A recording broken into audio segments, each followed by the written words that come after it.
దేవుని యొక్క వాక్యాన్ని చూద్దాము. మొదటి కొరింథీయులకు రాసిన పత్రిక 15వ అధ్యాయము.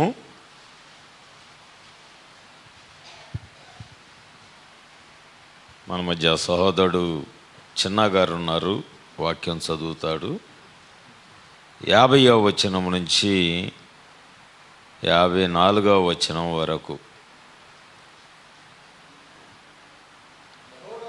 సహోదరులారా, నేను చెప్పునది ఏమనగా,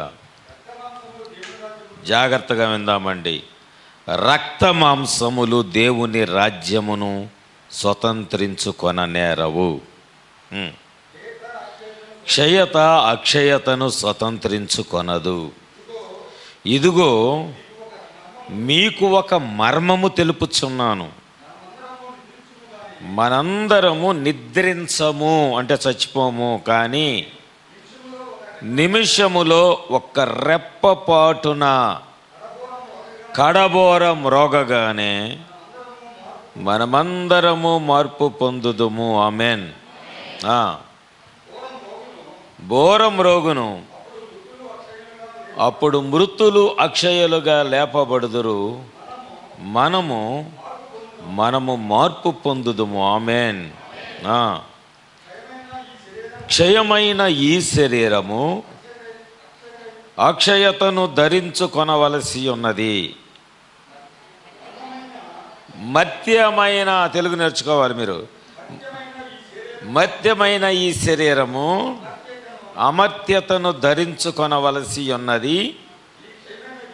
ఈ క్షయమైనది అక్షయతను ధరించుకొనినప్పుడు ఈ మర్త్యమైనది అమర్త్యతను ధరించుకొనినప్పుడు విజయమందు మరణము మృంగివేయబడెను అని రాయబడిన వాక్యము నెరవేరును. ఎప్పటికీ కూడా నెరవేర్చబడేది ఏంటంటే వాక్యమే. వాక్యము నెరవేరును. దేవునికి మహిమ కలుగును గాక. మమ్ములను మిక్కిలిగా ప్రేమించిన మా ప్రియ పరలోకపు తండ్రి, ఇప్పటి వరకు మీరు మాతో ఉన్నారు, ఇక ముందు కూడా మాతో ఉండే దేవుడవు నీవు. ప్రభువా, నీ వాక్యము మా కన్నుల ఎదుటకు వచ్చినప్పుడు, రాయబడిన వాక్యము నెరవేరును అని భక్తులు చెప్పుచున్నప్పుడు, అది మేమందరము నమ్మవలసిన వారమై ఉన్నాం. ఎందుకంటే ఇప్పుడు కూడా, ఈ క్షణము కూడా నీ వాక్యమే నెరవేరును గాక. నీ కార్యములు జరిగించండి. యేసుక్రీస్తు నామములో ప్రార్థించి అడిగి వేడుకొనిచున్నాము. దయచేసి కూర్చుందాము. 27వ తారీఖున ఆడపిల్లలు, యవనస్తులైన ఆడపిల్లలు విజయవాడ రావాల్సి ఉంది. ఎందుకంటే ఆ రోజున ఒక పాట రికార్డ్ చేయించున్నాం. వాళ్ళకు వాయిస్ టెస్టింగ్ చేసి ఎవరిది రికార్డింగ్ వాయిస్తో వాళ్ళదే తీసుకుంటారు. ఎన్నోళ్ళు అందరిది కాదు. మమ్మల్ని తీసుకోలేదని బొంగమూతులు పెట్టకూడదు. అర్థమైందా? నేను బొంగమూతి పెట్టాను, నన్ను తీసుకోలేదని అనకూడదు. అర్థమైందా? కనుక ఎవరు వాయిస్ రికార్డుకి అనుకూలంగా ఉంటుందో వారికి మాత్రమే తీసుకోబడుతుంది. తర్వాత నిస్సీజాను ఒక సింగర్ ఉన్నాడు కదా, ఆయన కూడా ఈ పాట పాడతాడు. మొదట ఆడపిల్లలు స్క్రీన్ టెస్ట్కి అంటే వాయిస్ టెస్టింగ్కి తీసుకెళ్తాను. మాట్లాడుతాను. 27వ తారీఖున సెలవు కనుక మీ డ్యూటీలు మానుకోకుండా 27వ తారీఖు పగలు నేను అపాయింట్మెంట్ తీసుకుంటాను. 27వ తారీఖు దాని కొరకు సిద్ధపడాలని. ఓకేనా? ప్రార్థన చేయండి. మరి దేవుడు మంచి స్వరాలు, గాడిద స్వరాలు కూడా మంచి స్వరాలుగా, కోయిల స్వరాలుగా దేవుడు మార్చాలని ప్రార్థన చేద్దాం. ఎందుకంటే దేవుడు స్త్రీలకి అన్ని రకాల స్వరాలు ఇచ్చాడు. తెలుసా మీకు? ప్రకృతిలో మీరు చూడండి, నలుగురు కలిస్తే కుక్కల్లా కరుచుకుంటారు. అవునా? ఇద్దరు కలుసుకుంటే పిల్లులు పోట్లాడుకున్నట్టు పోట్లాడుకుంటారు. అవునా? పాటలు పాడతారు, కోయిల్లాగా పాటలు గడుగుతారు. అప్పుడప్పుడు గాడిదలా గరుస్తారు. అవునా? అంటే ఎందుకో దేవుడు స్త్రీలకి జంతువులు, పక్షులు అన్ని స్వరాలు దేవుడు వాళ్ళకి ఇచ్చాడు. దాన్ని బట్టి దేవునికి వందనాలు. అంటే ప్రకృతినే దేవుడు మీలో పెట్టాడు. దాన్ని బట్టి సంతోషించండి. అలాగని అందరూ కోయిల్లాగా అందరూ ఉండలేరు, అలాగే గాడిదల్లాగా అందరూ ఉండలేరు. ఓకేనా? కనుక దేవుడు ఎవరెవరికి ఎలాంటి తలాంతు ఇచ్చాడో ఆ తలాంతులు మీరు వాడుకోండి. మంచిది. ఇంకొక అనౌన్స్మెంటు, రేపు మరి మొన్న 7వ తారీఖున వివాహము మంచిగా, మరి రాణి కూడా సాక్ష్యం చెప్పింది, ఆ వివాహం మంచిగా జరిగింది. మరి రేపు డెన్నీ కాపురానికి వెళ్ళబోతున్నాడు.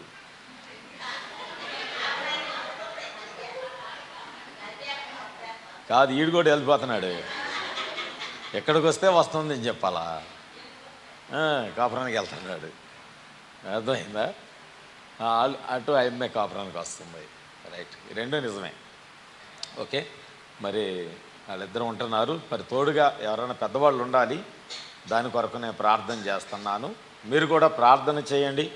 ఎందుకంటే కొత్తగా పెళ్ళైన వాళ్ళని ఒంటరిగా విడిచిపెడితే చాలా తేడాలు వస్తాయి. ఎందుకంటే నేను 2-3 కుటుంబాలు చూశాను. పెళ్ళి అవ్వగానే రెక్కలు వచ్చిన పక్షుల్లాగా వెళ్ళిపోతే ఏం జరిగిద్దంటే, మీరు కూడా వినండి. ఎందుకంటే పెళ్ళైన తరువాత రెక్కలు వచ్చిన పక్షుల్లాగా వెళ్ళిపోతే ఏమైందంటే పెద్దవాళ్ళ మీద ప్రేమ చచ్చిపోద్ది. అలాగే అత్తగారి ఇంటికి తొందరగా వెళ్ళాలనే మనసు రాదు. ఎందుకంటే వారు ఒక స్వతంత్రానికి అలవాటు పడిన తరువాత ఇది అందరికీ వర్తించింది.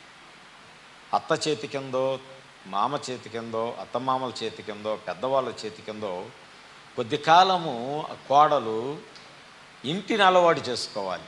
ఇంటిని ప్రేమించాలి, ఇంట్లో ఉన్న వాళ్ళని కూడా ప్రేమించాలి. ఇవన్నీ సూక్తులు. రేపొద్దున మీకు కూడా ఆడపిల్లలు ఉన్నారు కనుక నేను మీకు తెలియజేస్తున్నా.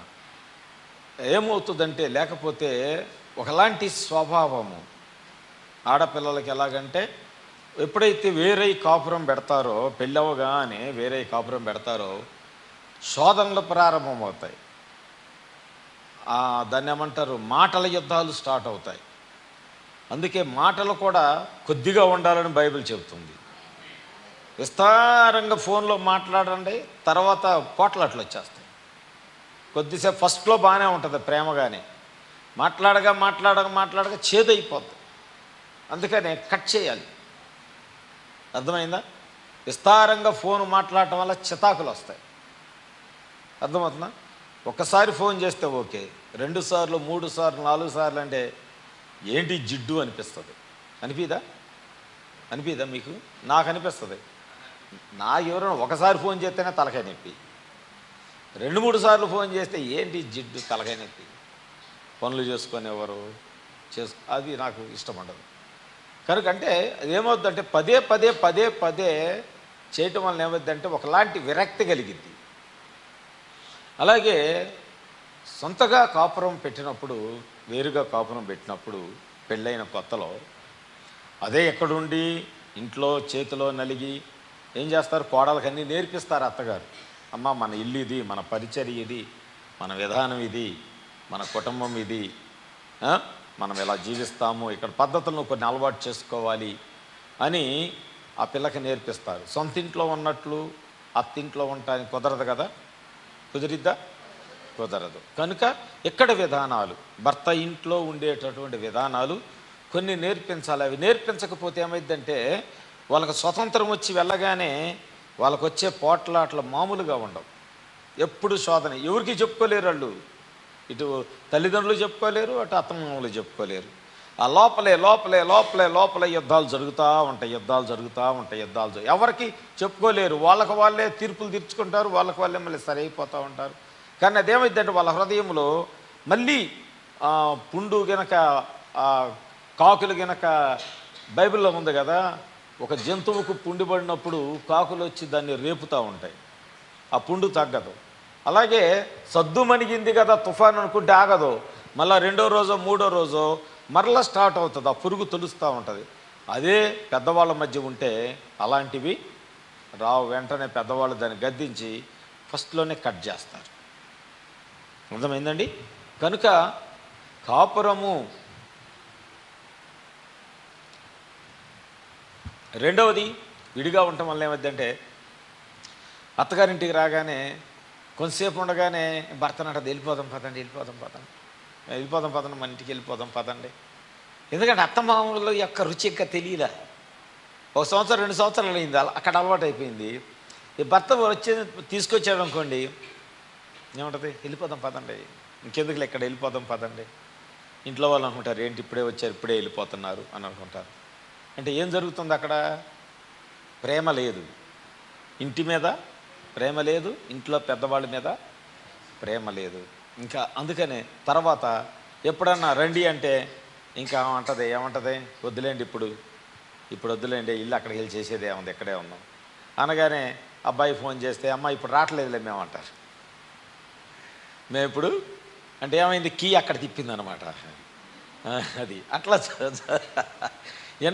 అంటే నా జీవితంలో రాలేదు, కానీ నాకు తెలిసిన అనుభవాలు చెప్తున్నా నేను. అర్థమైందా? చూడండి, కుటుంబాల్లో తర్వాత వివాహం అయిన రెండవది ఇంకొక పాయింట్, ఈ పాయింట్ చాలా ఇంపార్టెంట్. కొత్తగా పెళ్ళైంది కనుక డెన్నీకి కూడా, పెళ్ళైన ఆడపిల్లలకు కూడా, భర్త దగ్గరికి వెళ్ళిపోయిన తర్వాత 24 గంటల ఫోన్ మీద మీ తల్లిదండ్రులతో ఉండకూడదు.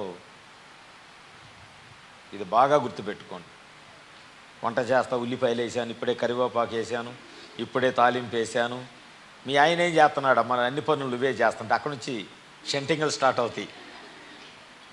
అన్ని పనులు నువ్వే చేస్తుంటే మీ ఆయన ఏం చేస్తున్నాడు అంటే ఏమైందంటే ఆ ఫోను మీ కుటుంబాన్ని చీల్చిద్ది.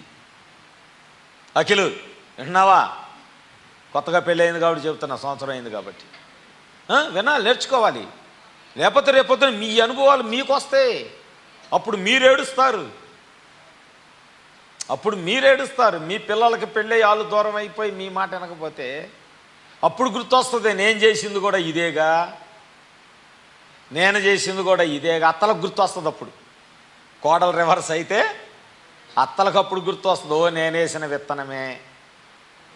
అర్థమైందా? అందుకనే ఫోన్ ఎప్పుడు ఎలా ఉన్నారో, బాగున్నామ్మా, ఇప్పుడు ఖాళీ లేదు, తర్వాత చెయ్యి, ఇంకంతే, కట్ చేయాలి. ఇప్పుడే లేసాం, పళ్ళు తోమాం, ఆర్డర్ ఇచ్చాం, వస్తుంది. నువ్వు 24 గంటల ఫోన్లో మీ తల్లిదండ్రులతో మాట్లాడుతుంటే చేసుకున్నోడితో ఎప్పుడు మాట్లాడతావు? అర్థమవుతుందా? 24 గంటల ఫోను మెమ్మతోనే, మీ నాన్నతోనే మాట్లాడుతుంటే చేసుకున్నోడికి ఏంటంటే ఫస్ట్లో సరే, ఫస్ట్ కదా తల్లిదండ్రులుగా వదిలేస్తాడు. అది ఒకవేళ లూజుగా తీసుకొని అదే కంటిన్యూ చేస్తే వాళ్ళ జీవితం సంకనాకిపోయినట్టే, వాళ్ళ కుటుంబం ముక్కలైపోయినట్టే.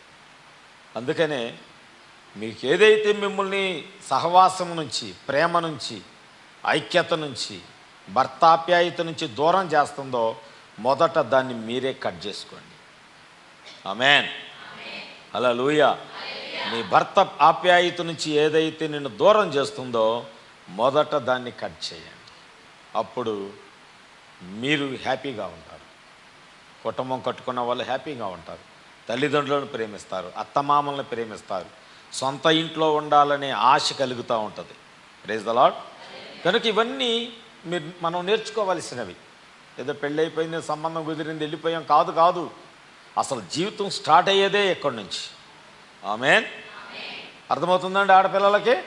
ఆడపిల్లలు ఉన్న తల్లిదండ్రులకు అర్థమవుతుందా? కొత్తగా పెళ్ళైన వాళ్ళకి అర్థమవుతుందా? సంవత్సరం క్రితం పెళ్ళైన వాళ్ళకి అర్థమవుతుందా?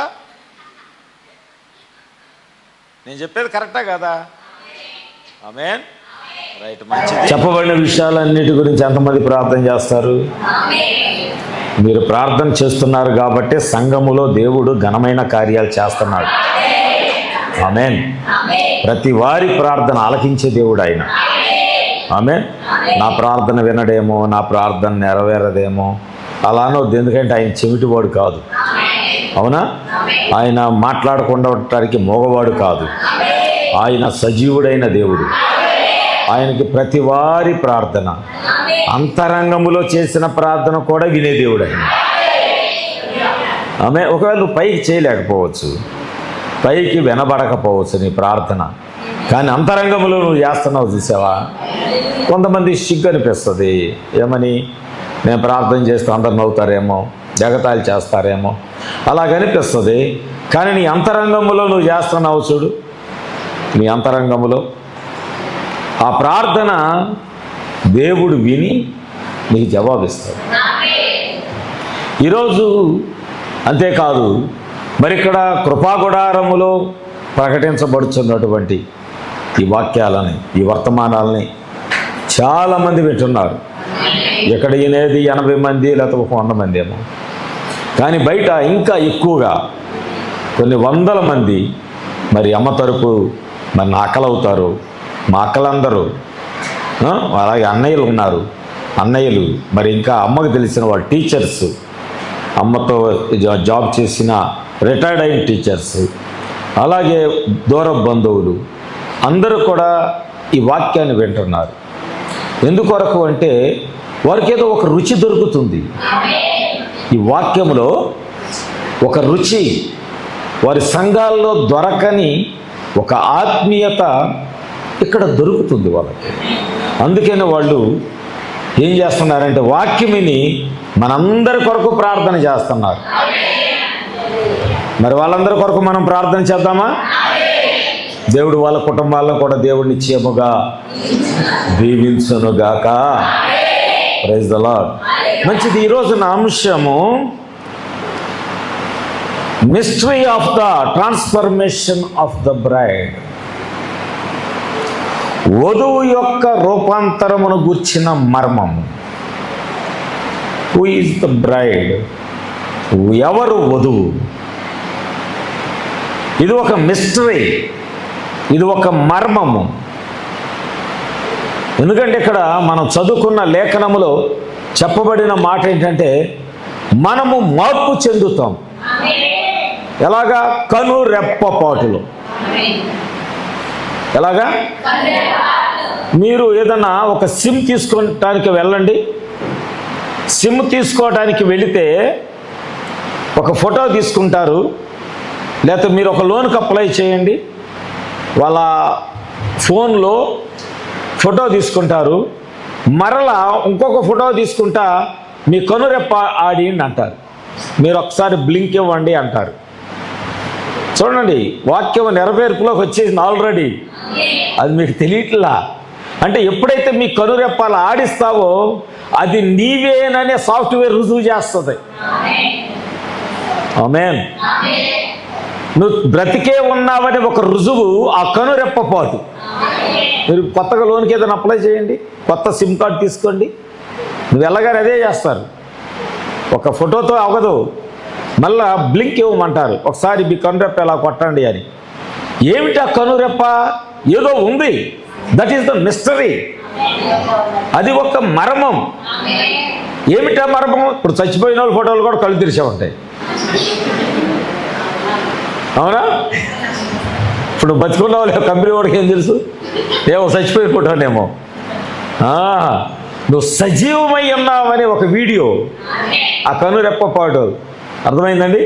అందుకే చచ్చిపోయిన వాళ్ళు ఎప్పుడు కళ్ళకెళ్ళి చూస్తారు, కళ్ళు ఆడిస్తారేమోనని. అంటే వాడు బ్రతుకున్నాడని ఒక రుజువు కోసం. Praise the lord. ఈరోజు నేను రూపాంతరము గురించి, ట్రాన్స్ఫర్మేషన్, రూపాంతరము చెందుట, వధువు రూపాంతరము చెందుట యొక్క మర్మము. ఇందా మనం పాడుకున్నాం, ఈ దినమును దాని వర్తమానము గుర్తించుము, నీవు గమనించుము. రైట్. ఎందుకో దేవుడు ఆ పాట పాడిచ్చాడు. ఈ వాక్యానికి సంబంధించే పుస్తకం తెరవ. నా పుస్తకం ఏదమ్మా? ఎందుకు అంటే నేను కొన్ని విషయాలు మీ మధ్యకి తీసుకురావాలి. మనకు ఒక వాగ్దానం ఉంది. ఏమిటా వాగ్దానం చెప్పండి? నువ్వు వధువు అని అన్నప్పుడు మనకు ఒక వాగ్దానం ఉంది. ఏమిటా వాగ్దానం? వాగ్దానము చేయబడిన పెండ్లి కుమారుడు మనం కలుసుకోబోతున్నాం. అర్థమైందండి? ఈ కాలం యొక్క వాక్యం అదే, ఈ గడియ యొక్క వాక్యం అదే. ఇంకా చేపలు పట్టారు, ఇంకా 5 చేపలు, ఎండిపోయిన చేపలు, పచ్చి చేపలు, ఈ కథలు కాదు. అవి సూచక క్రియలు. మన మాథ్యూ చెప్పాడు కదా, మొదట ప్రవక్త ఆయన ఆ యొక్క దాన్ని ఏమంటారు, ఈడుపుల్లోకి, ఆయన ఈడుపుల్లో ప్రయాణం చేశాడు. ఆయన మొదటి ఈడుపులో ఆయన ఏం చేశాడు? స్వస్థతలు చేశాడు. అవునా? మొదటి ఈడుపులో స్వస్థతలు చేశాడు. ఆయన రెండవ ఈడుపు దగ్గరికి వచ్చేసరికి హృదయ రహస్యాలను బయట పెట్టడం ప్రారంభించాడు. ప్రైజ్ ది లార్డ్, హల్లెలూయా. జాగ్రత్తగా గమనించండి. అంటే ఈడుపు అంటే బయటికి పిలుచుట, నిర్గమము, ఎక్సోడ్, అవునా, బయటికి పిలుచుట. ఇశ్రాయేలీయులు ఎప్పుడైతే ఐగుప్తులో నుంచి బయటకు వస్తున్నారో దానికి నిర్గమము అని పేరు పెట్టబడింది.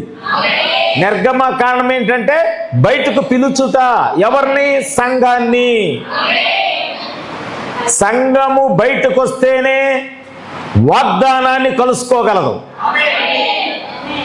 ఏమిటా వాగ్దానం? ఇశ్రాయేలీయులకి సంఘానికి ఇవ్వబడిన వాగ్దానం ఏమిటి?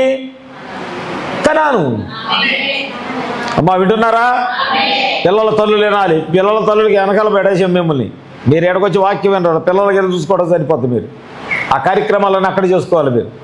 Okay, right. అలా చేయకపోతే పర్వాలేదు. ఎక్కడున్నాం మనం? ఎంత జాగ్రత్తగా వినండి, కొద్దిగా ఇంట్రెస్ట్ సబ్జెక్ట్. మరి ఇదేంటంటే ఇనే కొద్దిగా రుచి దొరికింది వాక్యం. ఎన్నిసార్లు విన్నా, అబ్రహాము గురించి ఎన్నిసార్లు చెప్పినా అది ఒక క్రొత్త రుచి. పదే పదే వినాలనిపిస్తుంది. యాకోబు గురించి చెప్పినా, యేసేపు గురించి చెప్పినా మరలా ఆ వాక్యం ఎందుకు అదొక రుచి. ఆ వాక్యములో ఉన్న రుచి ఈరోజు దేవుడు మరలా మన మధ్య తీసుకొచ్చాడు. ఆమేన్. నేను చాలాసేపు రాత్రి, అంటే నేను శరీర బలహీనతతో ఉన్నాను. నేను పగలంతా వాక్యం చూసుకోలేకపోయింది. పగలంతా విజయవాడలో ఉన్నాను. సాయంత్రం వచ్చిన తర్వాత కొద్ది సమయం నేను వాక్యం చూసుకున్నాను. కానీ శరీరం అలసట చెందింది. బయట తీసుకెళ్ళిపోమ్మా. శరీరం అలసట చెందింది. అలసట చెందటాన్ని బట్టి నేను నిద్రపోయాను మరలా. కానీ నా అంతరాత్మ, నా హృదయం లోపల తిరుగుతూనే ఉంది. ఏంటి వాక్యం? వాక్యం ఏమిటి? దేవుడు మనతో ఏం మాట్లాడబోతున్నాడు? సంఘానికి ఒక రుచికరమైన వంట. అమ్మా ఇటు చూడండి. అందుకే తలకాయ తిప్పుతారని పిల్లల్ని బయటికి వెళ్ళమని చెప్పింది. పిల్లల తలలు బయట ఉండమని చెప్పింది. అందుకే మీరు వినండి, జాగ్రత్తగా వినండి. బయట వాళ్ళకి బాక్స్ ఒకటి పెట్టేసాం, వాళ్ళు కూడా వాక్యం వింటారు. దేవుడు మాట్లాడేటప్పుడు ప్రతి వాక్యము వినాల్సిందే. ఎందుకంటే ప్రతి వాక్యము నిరర్ధకము కాదు, ప్రతి వాక్యము నెరవేరును. వాక్యమే నెరవేరును. నీ మాట నా మాట కాదు, వాక్యమే నెరవేరును. మగపిల్లలు ఆమె చెప్పలేకపోతున్నారు. Praise the lord. ఇప్పుడు ఇక్కడ దేవుడు నిర్గమము అనగా ఇశ్రాయేలీయులను ఆయన ఐగుప్తు నుంచి బయటకు తీసుకొచ్చి, జాగ్రత్తగా విందాం, వాళ్ళకొక వాగ్దానం ఉన్నది. ప్రామిస్డ్ ల్యాండ్, వాగ్దానము చేయబడిన భూమి వారి కొరకు దేవుడు సిద్ధపరిచాడు. అయితే వారు, జాగ్రత్తగా వినాలి ఈ పాయింట్లన్నీ కూడా, వాగ్దాన భూమిలోకి వెళ్ళటానికి ముందుగా వారు ఒక గుర్తు కిందకి రావాలి. ఊరికే బయటికి రావడం కాదు. గుడికి వచ్చాం అయ్య గారు మేము క్రైస్తవం అయిపోయామంటే కాదు. అర్థమవుతుందా? మేము గుడికి వచ్చాము, మేము క్రైస్తవులు అవ్వలేవు. నీకు ఒక గుర్తు కిందకి రావాలి. అవునా? దేవుడు ఏం చెప్పాడు?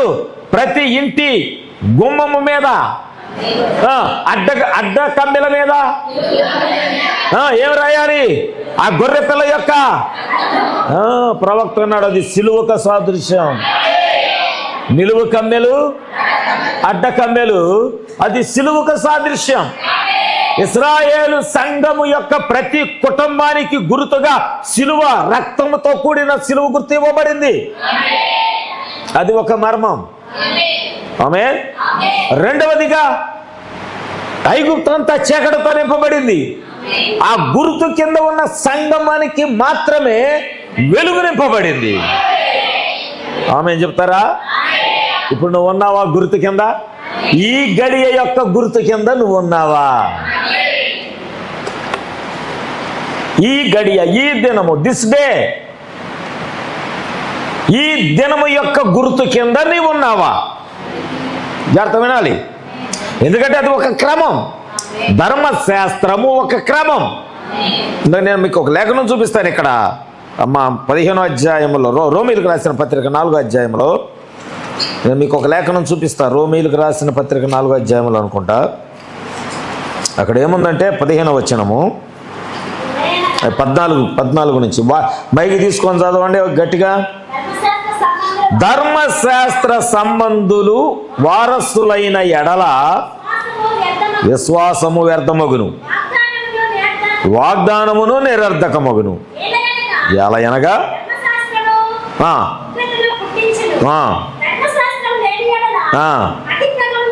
లేకపోవును. జాగ్రత్తగా వినాలి, ఈ మాట వినాలి. 16వ వచనము, ఈ హేతువు చేతను ఆ వాగ్దానము, తెలుగు నేర్చుకోవాలి, యావత్ సంతతికి. చూడండి, యావత్ సంతతికి అంటే సమస్తము భూమి మీద ఉన్న ప్రతి సంతానానికి మాట వర్తించింది. అవునా? యావత్తు అంటే కావత్తు టావత్తు కాదు, యావత్తు అంటే ఇంకా ఒత్తుల దగ్గరికి వెళ్ళారు మీరు అమ్మా.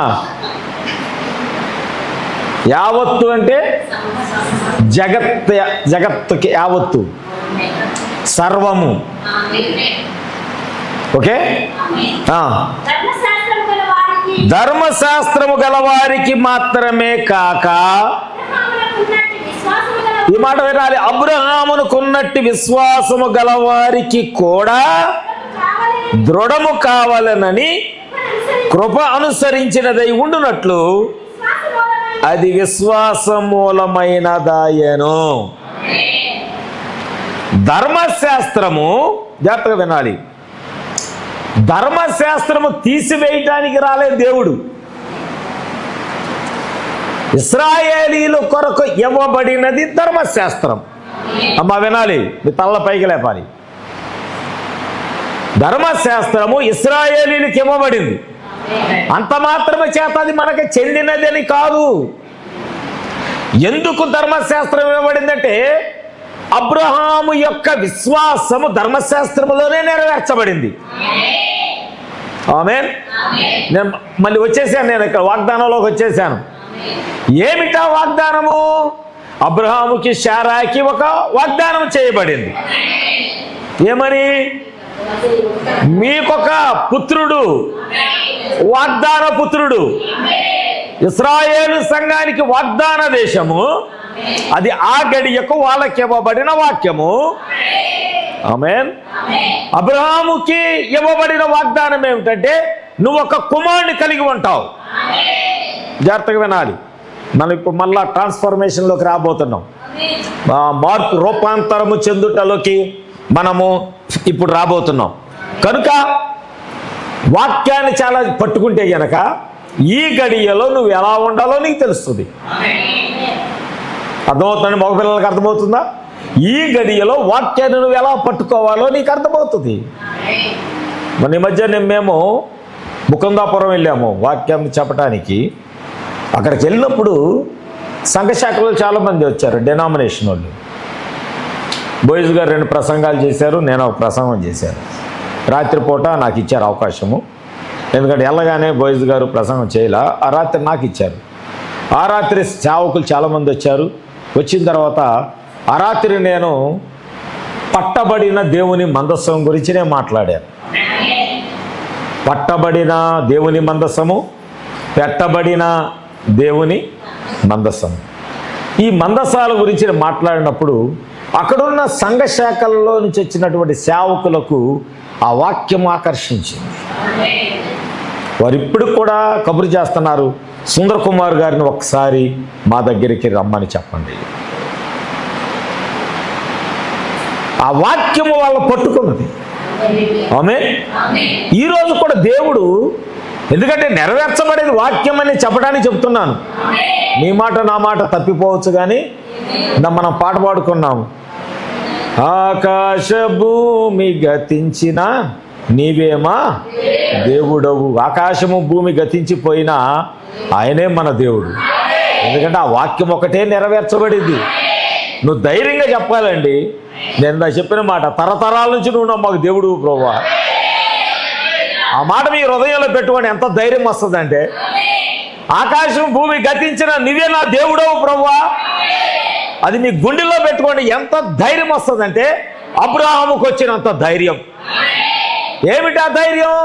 బైబిల్ చెబుతుంది 100 ఏళ్ల వయసు వచ్చిన అపోస్తలుడైన పౌలు అబ్రహాము గురించి రాస్తూ రమారమి 100 ఏళ్ల వయసు గలవాడు అయినప్పటికీ కూడా దేవుడు చేసిన వాగ్దానం విషయంలో అవిశ్వాసం ఉంచక విశ్వాసము ద్వారా కుమారుడిని పొందుకున్నాడు.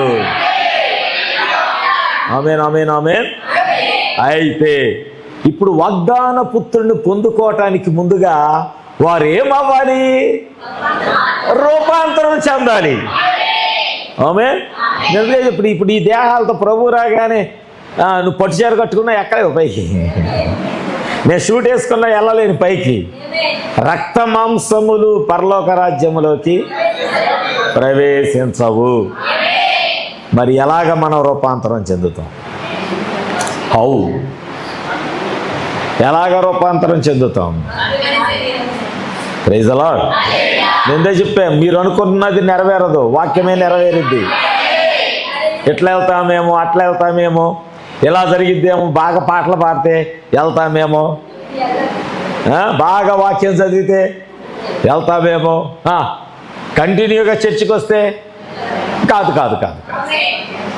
ఇవి నిన్ను రూపాంతరపరచవు, సిద్ధపరుస్తాయి. రూపాంతరపరచటానికి నిన్ను సిద్ధపరుస్తాయి. పాటలు పాడటం, వాక్యం చదువుతున్నావు, కంటిన్యూగా చర్చికి రావటం, ఇవన్నీ కూడా ఆ స్వరము వినబడగానే, దేవుని స్వరము వినబడగానే నువ్వేం చేయాలి? అబ్రహాము అంట 100 సంవత్సరాలు వచ్చినా ఆ వాగ్దానం కొరకే ఎదురు చూస్తా ఉన్నాడు. ఆ దినమునకు ఇవ్వబడిన వాక్యము నెరవేర్పు కొరకే వెతుకుతున్నాడు. కానీ సంవత్సరాలు గతించిపోతున్నాయి అని ఆయన విశ్వాసం ఉంచలేదు. దేవుడు అన్నాడు, అబ్రహాము ఎలాంటి విశ్వాసం కలిగి ఉన్నాడో అబ్రహాము లాంటి విశ్వాసం కలిగిన వారందరికీ వాగ్దానం నెరవేరింది. అబ్బా, ధర్మశాస్త్రాన్ని తీసుకొచ్చి మనకి ఎలా లింక్ పెడుతున్నాడు చూడండి దేవుడు. అర్థమవుతుందా? ధర్మశాస్త్రం అది అబ్రహాము విశ్వాసానికి సంబంధించింది. కానీ ఇక్కడ దేవుడు లింక్ ఏం కలుపుతున్నాడు? అబ్రహాముకున్న విశ్వాసమును ఎవరైతే కలిగి ఉంటారో అలాంటి విశ్వాసం, అది అన్యులు కావచ్చు, ఎవరైనా కావచ్చు, వారికి కూడా ఈ వాగ్దానం నెరవేర్చబడిద్ది. మీరు ఎప్పుడైనా ప్రవక్త వర్తమానంలో అయ్యా అంతము యొక్క సూచన ఇదేనా అనే వర్తమానం ఎప్పుడైనా చదివారా సార్? ఉంటుంది కదా, ఇంగ్లీష్లో ఏమనుంటుంది అది? అయ్యా అంతము యొక్క సూచన ఇదేనా. ఈ వర్తమానంలో మీరు 85వ పేజీలోకి వెళ్తే ప్రవక్త అక్కడ 11 మర్మాలు చెప్పాడు. 11 మర్మాలు చెప్పాడు. 80 పేరు రాసుకొని నేను మీకు చెప్తా. 62వ సంవత్సరంలో 62-12:30 అంటే ఈవినింగ్, 65-12:30 అంటే సాయంకాల సమయంలో, ఈవినింగ్ సమయంలో ప్రవక్త ఇచ్చిన వర్తమానం. అయ్యా అంతము యొక్క సూచన ఇదే. మీ అందరి దగ్గర ఉన్నాయి ఈ పుస్తకాలు, నాకు తెలుసు, నేను అందరికి ఇచ్చాను ఈ పుస్తకాలు, ఈ వర్తమానం. అందులో 85వ పేజీ పేరా, అక్కడ మీకు 11 మర్మాలు చెప్పాడు ప్రవక్త. 11 మర్మాలు. ఆ 11 మర్మాల్లో ఇది 4వ మర్మం అనుకుంటా, నాకు అనుకుంటున్నా, నేను జస్ట్ చూస్తాను, ఒక నిమిషం. మీ దగ్గర ఉంటే, ఒకవేళ ఫోన్లో ఉంటే మెసేజ్ హబ్ ఉంటే కనుక మీరు చూసుకోవచ్చు. రైట్. మొదటి మర్మము పరలోక రాజ్యం యొక్క మర్మం. తర్వాత నేను వరుసగా ఈ 11 మర్మాల గురించి చెప్తాను. అది మత్తయి సువార్త 13వ అధ్యాయము 3-15 వరకు ఉంది. రెండవ మర్మము ఈ కాలమందు ఇశ్రాయేలీలకు కొంతవరకు గ్రుడ్డితనం కలుగుట. ఇది రెండవ మర్మం. రోమీయులకు రాసిన పత్రిక 11వ అధ్యాయము 20వ వచనం. మూడవ మర్మము ఈ యుగము చివరిలో జీవించుచున్న పరిశుద్ధుల రూపాంతర మర్మము. ఈ యుగము, ఈ కాలములో జీవించుచున్న పరిశుద్ధులు రూపాంతరం చెందటం యొక్క మర్మం. అది 1 కొరింథీ 15, మీ తర్వాత చదువుకోవచ్చు, 52వ వచనం అన్నమాట. తెస్సలోనికీయులకు రాసిన పత్రిక 4వ అధ్యాయము ఇందా చెప్పినట్లుగా 14-17. 4వ మర్మం నేను చెప్పాను కదా 4వ మర్మం ఇదేంటంటే యూదులు వినండి, ఇప్పుడు ఇది వినండి, ఇది ఇంతవరకు చెప్పలేదు ఈ మాట సంఘంలో. ఇప్పుడు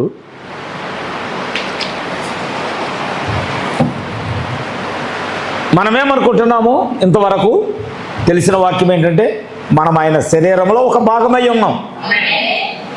అవునా? మనం అందరము ఆయన శరీరములో ఒక భాగమై ఉన్నాం. ఎందుకని? ఆయన శరీరంలో నుంచి మళ్ళీ తీశాడు కాబట్టి. అవునా? ఆయన రక్తములో నుంచి, ఆయన ప్రక్కటెముకలో నుంచి తన వధువును ఆయన బయటకు తీశాడు. ఆయన మనల్ని, మన మాథ్యూ చెప్పాడు, ఆయన మనల్ని కన్నాడు కనుక ఆయన మనకు తండ్రి. ఆమేన్. కానీ ఇప్పుడు ఆయన పెళ్లి కుమారుడుగా రాబోతున్నాడు కనుక ఆయన మనకిప్పుడు భర్త. ఆమేన్. ఆయన మన హస్బెండ్. ఆయన ఒక పాత్రలో ఆయన తండ్రిగా ఉన్నాడు, ఒక పాత్రలో ఆయన భర్తగా ఉన్నాడు. Praise the lord. హల్లెలూయా. చూడండి, మరొక విధానం చెప్పాలంటే కల్వరి సిలువలో ఆయన ఎప్పుడైతే ప్రక్కటెముకలో పొడిచారో, జాగ్రత్తగా వినండి, దేవుడు కల్వరి సిలువలో వేలాడుచున్నప్పుడు, పురుషులారా వినండి, నువ్వు ఎక్కడి నుంచి వచ్చావో నేను చెప్తాను. ఆయనను కుడి ప్రక్క పొడిచారు. పొడిస్తే అది గుండె దాకా, ఆమేన్, అది గుండె దాకా వెళ్ళింది ఆ బల్యం. అప్పుడు చీము, నీరు, రక్తము కారే. అవునా? జాగ్రత్తగా ఆ గాయములో నుంచి మనల్ని ఆయన బయటికి తీశాడు. వధువు అక్కడి నుంచి బయటకు వచ్చింది. ఆయనలో నుండి వధువు బయటకు వచ్చింది. ఆదాము ప్రక్కటెముకను తీసి, మాంసమును తీసి దేవుడు ఎలాగా అవ్వను నిర్మించాడో, కల్వరి సిలువలో మనలను ఆయన తన భాగములో నుంచి తీసి వధువుగా ఆయన మనలను సిద్ధపరిచాడు. నమ్ముతున్నారా? నమ్ముతున్నారా? ఇప్పుడు దేవుని యొక్క శరీరములో మనం ఒక భాగం అయి ఉన్నాము. మనము రూపాంతరము చెందిన తర్వాత ఆయన శరీరంలో ఒక భాగంగా ఉంటాం. కానీ ఇక్కడ ప్రవక్త, అయ్యా అంతము యొక్క మర్మము ఇదేనా, అంతము యొక్క సూచన ఇదేనా అనే వర్తమానంలో 85వ పేరాలో ఆయన ఏం మాట్లాడుతున్నంటే 4వ మర్మములో యూదులు అన్యులు ఒక్క శరీరముగా మార్చబడతారు. జాగ్రత్తగా వినండి, ఈ మాట వినండి. అంటే ఇశ్రాయేలీలు వేరు కాదు, మనము వేరు కాదు. మనమంట 4వ మర్మములో ఆయన చెప్పిన మాట, యూదులు అన్యులు ఒక్క శరీరముగా మార్చబడతారు. అంటే దాని అర్థం ఏంటి? మనం వేరే కాదు, మనము కూడా అబ్రహాము సంతానమై ఉన్నామని దేవుడు చెప్పకనే చెబుతున్నాడు ఇక్కడ. Praise the Lord. మనము కూడా అబ్రహాము సంతానమే. మనం అబ్రహాము సంతానంగా మార్చబడటానికి మనకి ముందుగా యేసుక్రీస్తు అబ్రహాము సంతానములో నుంచి వచ్చి, ఆమేన్, ఇప్పుడు దేవుడు ఏమయ్యాడు? దేవదూతల వలె రాలేదు, రక్త మాంసములు ధరించిన వాడై. జాగ్రత్తగా వినాలి, ఆ గడియకు ఇవ్వబడిన వాగ్దానం ఏమిటో తెలుసా? మెస్సియా పుట్టబోతున్నాడు. జాగ్రత్తగా వినండి, జాగ్రత్తగా వినండి.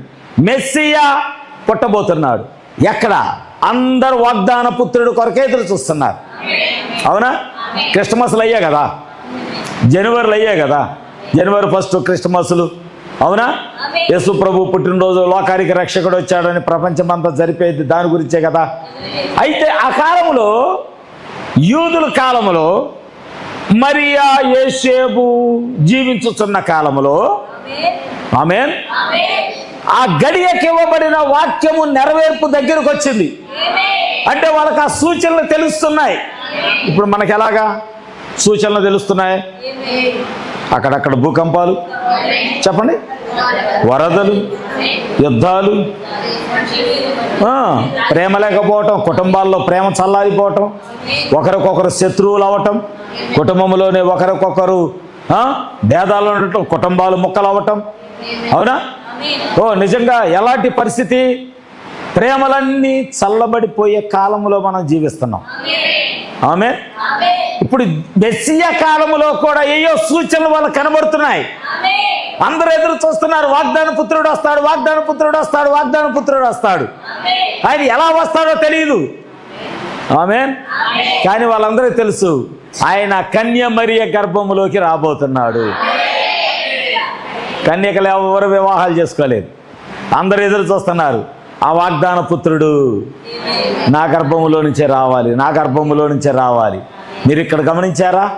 వాక్యమై ఉన్న దేవుడు, పరలోకములో ఉన్న దేవుడు తన స్థానాన్ని విడిచి ఆయన రూపాంతరం చెందటం ప్రారంభించాడు.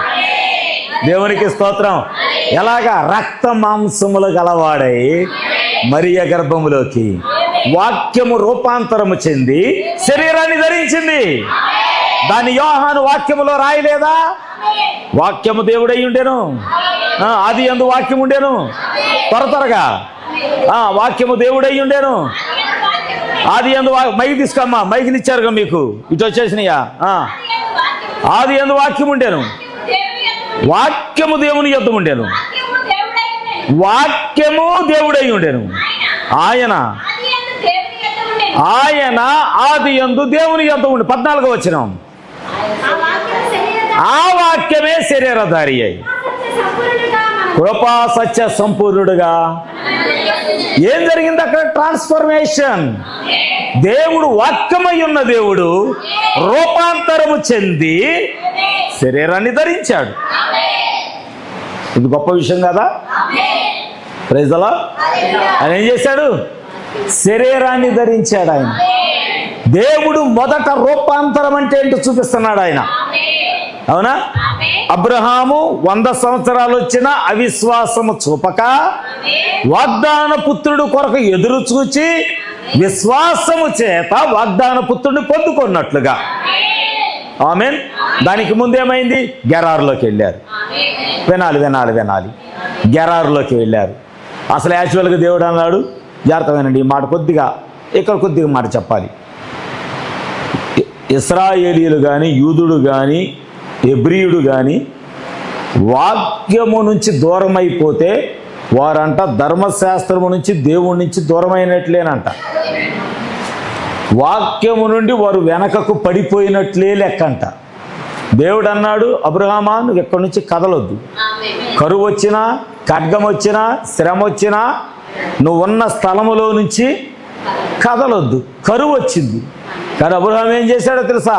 కరువుకు తట్టుకోలేక అక్కడి నుంచి లేచి గెరారుకి వెళ్ళిపోయాడు. ఆమేన్. ఎక్కడికి వెళ్ళాడు? గెరారుకి వెళ్ళాడు.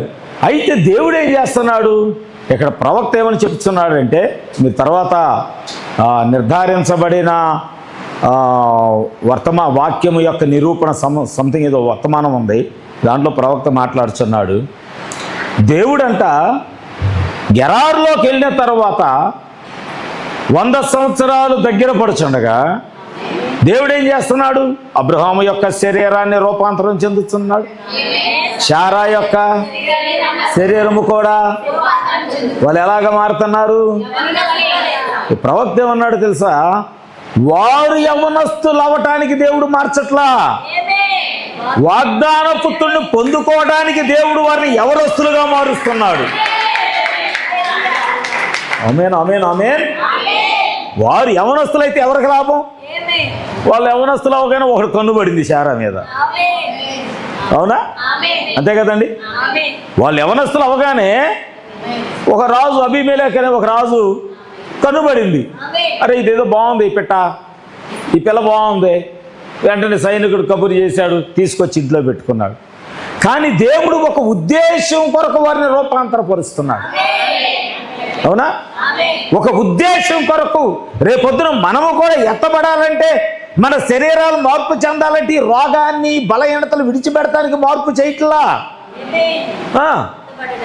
వాగ్దాన పెండ్లి కుమారుడు ఆయన కలుసుకోవటానికి వాక్యము యొక్క వస్త్రముతో అలంకరించబడిన వారమై, ప్రైజ్ ది లార్డ్, వాక్యము యొక్క దేహముతో వాక్యము యొక్క వాగ్దానము చేయబడే పెళ్లి కుమారుని కలుసుకోవడానికి మనము కూడా రూపాంతరము చెందాలి. ఆమేన్. కానీ మనం ఏం చేస్తాం? అప్పుడు చూద్దాంలే, అప్పుడు చూడటం కాదు, గెరారులోకి వెళ్ళగానే ఒక రాజు తీసుకెళ్ళి శారాన్ని తీసుకొచ్చి తన ఇంట్లో వేసేసుకున్నాడు. రేపొద్దునే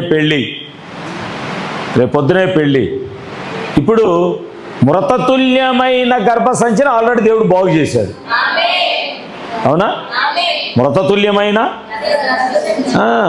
నీకు విశ్వాసం ఉండాలి, నమ్మకం ఉండాలి. నువ్వు దేవుడు వాక్యం ఇస్తే నెరవేరుస్తాడన్న నమ్మకం ఉండాలి. ముచ్చాలంపాడులో మరి అనూషని తీసుకొచ్చింది, చెప్పారు మొన్న బజ్జి.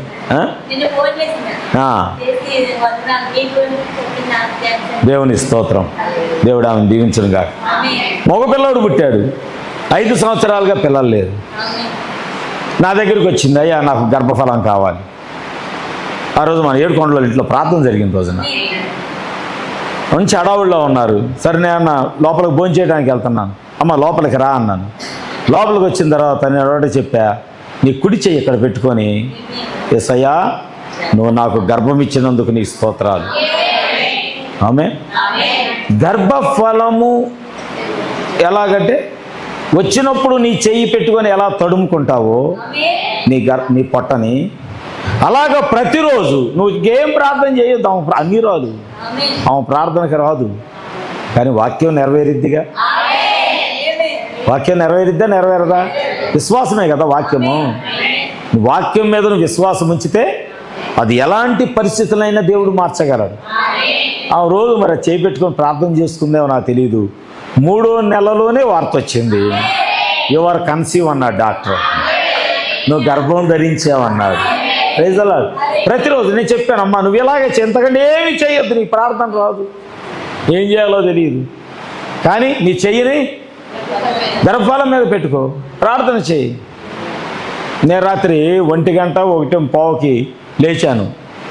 లేస్తే విక్టోరియా గదిలో గట్టి ప్రార్థన చేస్తూ ఉంది, చాలా ప్రార్థన చేస్తుంది, చాలాసేపు ఎప్పటి నుంచో చేస్తుంది ప్రార్థన. ఆమెకు కొద్దిగా శరీర బలహీనతలు ఉన్నాయి. నేను అనుకున్నాను, ప్రభా ఈ బిడ్డను స్వస్థపరచు, విక్టోరియాను స్వస్థపరచు. నీవు విశ్వాసంతో ప్రార్థన చేస్తుంది. మోకరించింది. అప్పుడు 1:30 అయింది. లైట్ వేసుకొని చాలా గట్టిగా ప్రార్థన చేస్తుంది. నేను హాల్లో ఉన్నాను, డెన్ని అవతల ఉన్నాడు, అమ్మాయి గదిలో ఉంది.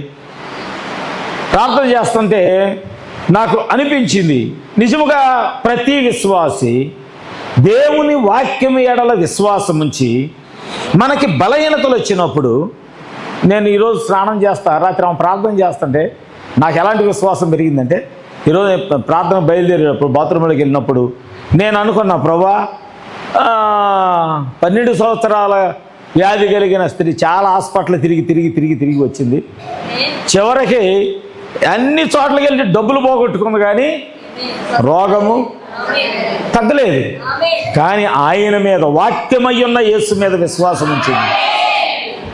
విశ్వాసము 12 సంవత్సరాల వ్యాధిని కనురెప్పపాటులో ఏం జరిగింది? బ్లడ్ ఆగిపోయింది, కారుతున్న రక్తము. ఇప్పుడు నువ్వు స్నానం చేసేప్పుడు నీళ్లు పోసుకుంటే నీళ్ళు వెళ్తున్న స్పర్శ మనకు తెలిసిద్దా తెలియదా? ఆమెకు ప్రతిరోజు రక్తం కారుతున్న స్పర్శ ఆమెకు తెలుసు, అవునా? కానీ ఆయన తాకగానే, ఆ వస్త్రాన్ని తాకగానే ఏంటి? ఆమె విశ్వాసము, జాగ్రత్త వినండి, ఆమె విశ్వాసము వాక్యాన్ని తాకింది. మరి ఎందుకు మార్పు చెందదు? నీ విశ్వాసము వాక్యాన్ని తాకుతుందా? నేను అనుకున్నా, ప్రభా నేనే ప్రార్థన చేస్తా, స్నానం చేస్తా, ఎందుకంటే ఎప్పుడు ఎక్కువ శాతం నేను దేవుని ఆలోచనలతో, దేవుని తలంపులతోనే ఉంటాను. అంటే వాక్యంలో ఉన్న విషయాలు ఎక్కువ నేను జ్ఞాపకం చేసుకుంటూ ఉంటాను. నేను అనుకున్నాను, ప్రభా ఎండిన ఎముకల్ని మాట అంటే లేచి నిలబడ్డాయి, ఈ బ్రతుకున్నాయి ప్రభా, వీటిని లేపయ్యా, స్వస్థపరచయ్యా, ఇది నీకు అసాధ్యమైనది ఏది కాదు అని నేను ప్రభు సన్నిధిలో ఉదయకాల సమయంలో ప్రార్థన చేసి నేను ఎక్కడికి వచ్చాను. దేవునికి స్తోత్రములు. దేవుడు నన్ను స్వస్థపరచడా? తరతరాలుగా మన దేవుడు ఆయన. ఆమేన్. ఆయన నా దేవుడు. యాకోబు అన్నాడు కదా, నా శ్రమలు నాకు తోడయ్యుండి నన్ను నడిపించిన నా దేవునికి నేను బలిపీఠము కట్టి ఆయన ఆరాధించేదను. ఎంత ధైర్యం అండి! నా శ్రమలో నాకు తోడై ఉన్న నా దేవునికి. ఆ మాటలు నా ఎప్పుడు ఆ హృదయంలో నింపుకుంటా ఉంటా. ఈరోజు ఆ వాక్యాలు మనల్ని బలపరచాలి. నేను శ్రమలో ఉన్నాను ప్రభువా, నాకు తోడుగా ఉండవా. ఆయన తోడై ఉండే దేవుడైన. ఆమేన్. పర్లేదా? ఇంకా వాక్యం నేను ఇంకా మొదట్లోనే ఉన్నా. వెళ్దాము ముందుకి. మంచిది. ఇప్పుడు ఇక్కడ మన శరీరముల యొక్క మార్పు. అబ్రహాము వాగ్దాన పుత్రుణ్ణి పొందుకోవటానికి గెరారుకు వెళ్ళిన తర్వాత దేవుడు ఏం చేశాడు? రూపాంతరము, వాళ్ళని యవన కాలపు యొక్క స్థితిలోకి వారి దేహాలు మార్చబడ్డాయి. అందుకే వాళ్ళకి 100 సంవత్సరాలు వచ్చినా వాగ్దానం విషయములో అవిశ్వాసము చూపక అది నెరవేరిద్దనే విశ్వాసం ఉంచాడు. కనుకనే ఆ యొక్క విశ్వాసము అబ్రహాముని నీతిమంతుడిగా మార్చాయి. అవునా? సరే, ఇప్పుడు వాక్యాన్ని నమ్మని వారి దగ్గరికి వెళ్దాం. ఒక మాట, వాక్యాన్ని నమ్మని వారి దగ్గరికి వెళ్దాం. ఈరోజు ఇంకా చాలా మర్మాలు చెప్పాలి ఇవాళ మీకు. అన్ని మర్మాలే వస్తాయి. మిస్టరీస్. స్టార్టింగ్ మన మెసేజ్ అది, mystery of the transformation of the braid. Second title, ఈ దినము యొక్క వాగ్దానాన్ని కలుసుకొనుట. ఓకే, అర్థమైందా? ఇప్పుడు ఇక్కడ ప్రవక్త చెప్పిన మాటలు నేను చెప్తున్నాను. మెసేజ్లో చదివా, నేను గుర్తున్న విషయాలు కొన్ని చెప్తున్నా. అది మీ అందరికి ఉపయోగపడతాయని నేను చెప్తున్నా. ఎందుకంటే అది నా హృదయాన్ని తాకిని మీ హృదయాన్ని కూడా తాకుతాయని నేను నమ్ముతున్నా. నయమాను ఉన్నాడు, జాగ్రత్తగా వినండి. నయమాను ఉన్నాడు. నయమానికి ఒక వార్త తెలిసింది. ఎవరి ద్వారా? ఇజ్రాయేలీ ద్వారా. ఇజ్రాయేల్ అమ్మాయి యూదులేగా, యూదురాలే కదా చిన్నపిల్ల. ఆ పిల్ల ద్వారా ఒక వర్తమానం తెలిసింది. మా ప్రాంతంలో ప్రవక్త ఒకడు ఉన్నాడు, ఆయన దగ్గరికి వెళ్తే నా యజమానుడు బాగుపడిపోతాడు. సరే, వెళ్ళాడు. రాజు చేత ఒక లెటర్ తీసుకున్నాడు. వెళ్ళిన తర్వాత ప్రవక్త బయటికి రాలేదు. కొన్ని విషయాలు అమ్మా సంఘములో ఒక్కోసారి అనుకుంటారు, పాస్టర్ గారు తల మీద చేపెట్టి ప్రార్థన చేయలేదు అని అనుకుంటారు. కానీ సేవకుడికి కొన్ని విషయాలు ముందే తెలుస్తాయి. నేను ప్రార్థన చేస్తాను, వెళ్ళమ్మా, కార్యం జరిగిద్దంటే నమ్మి వెళ్ళిపోవాలి. నేను ప్రార్థన చేస్తా, దేవుడు గొప్ప కార్యం చేస్తాడు, వెళ్ళు అంటే నమ్మి వెళ్ళిపోవాలంటే. సేవకుడు చెప్పాడు, నెరవేర్చబడిద్ది, దేవుడు చెప్పుకుంటాడు. ఆమేన్. ఇప్పుడు బైబిల్లో అన్ని గ్రంథాలు లేవు, కొన్ని గ్రంథాలే ఉన్నాయి. 66 గ్రంథాలే ఉన్నాయి. కానీ ఇంకా చాలా గ్రంథాలు ఉన్నాయి. రాజుల గ్రంథాలు ఉన్నాయి. ఇంకేంటి, యాషేరు గ్రంథం ఉంది. ఒకసారి మొన్న మధ్య నేను యాషేరు గ్రంథం తెప్పించాను, మా చెల్లికి ఇచ్చాను గిఫ్ట్గా. యాషేరు గ్రంథం ఉంది, హానోకు గ్రంథం ఉంది, చాలా గ్రంథాలు ఉన్నాయి. అయితే దేవుడు మనకి ఎంతవరకు ఉపయోగమో ముందు అది ఇని మారండ్రా బాబు అని అంతవరకు ఇచ్చాడు. మన జ్ఞానానికి సరిపడా ఇచ్చాడు. ఇప్పుడైతే దేవుడు అనంత జ్ఞాని, అన్నీ ఎరిగిన వాడు ఆయన. నయమానికి స్వస్థత ఎలా వస్తుందో కూడా దేవుడికి తెలుసా తెలీదా? తెలుసు. అందుకనే ప్రవక్తకు దేవుడు చెప్పాడు ఆల్రెడీ, ఒకడు వస్తాడు కుష్ఠరోగం కలిగినాడు, వాడికి మాట చెప్పు, యొర్దానులో, మగపిల్లలు చెప్పట్లే, యొర్దానులో, మీరు ఆగండి అమ్మా, మగపిల్లల మీరు, యొర్దానులో